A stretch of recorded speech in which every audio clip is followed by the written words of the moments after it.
Trees.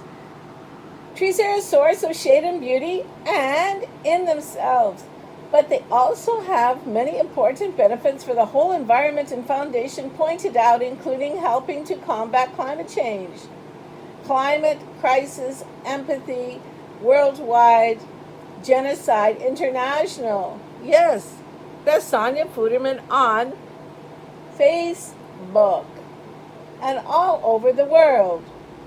So now I'm going to tell you what planting these trees will do. If we plant 100 million trees, guess what's going to happen?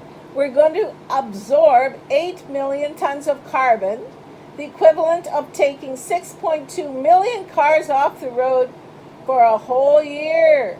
We're going to filter in 15,850 tons of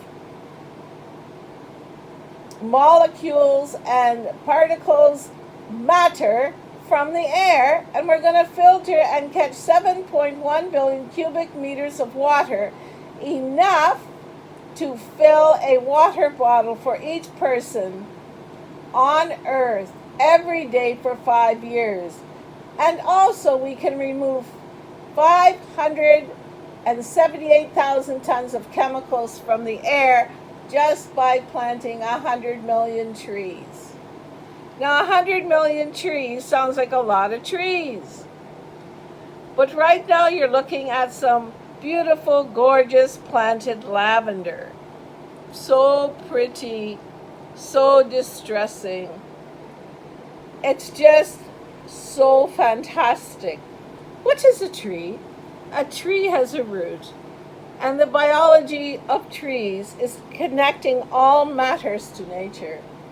Also, what is connected to trees are animals, are naturally connected to trees.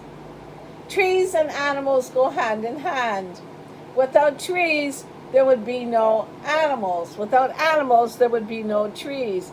Without bees, there would be no flowers. Without flowers, there would be no pollen. Without pollen, there would be no honey. So you know what? We are all connected as one in the ultimate God-named planet Earth, Mother Earth of the Earth, or our planet Mother Earth. So by restoring trees around the world, we are making a significant investment in our collective future by paving the way for the health and well-being of the people of the future generations. So, you know, it's inevitable that this is definitely the spirit of the original way of the forest. The forest is connected to us. We are connected to the forest. The animals are connected to the forest. The forest is connected to the animals. So we are all connected.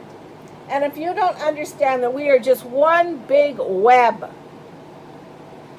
unfortunately, I have to use the internet, but I don't like to because that's technology, but we can't live without it. I'm writing a book called Beavers versus iPhone Users because I simply don't believe in technology. I'm the type of person that can live off the grid.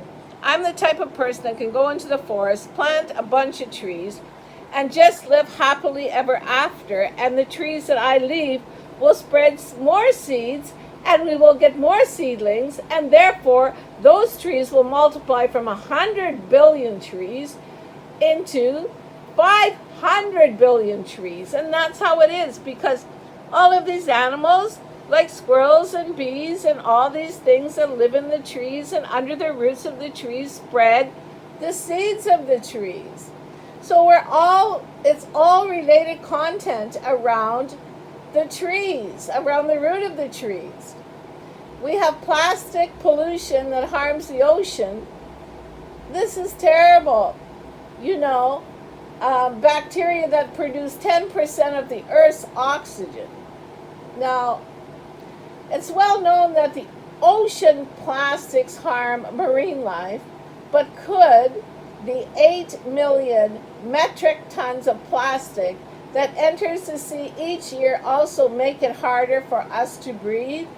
Yes, absolutely yes.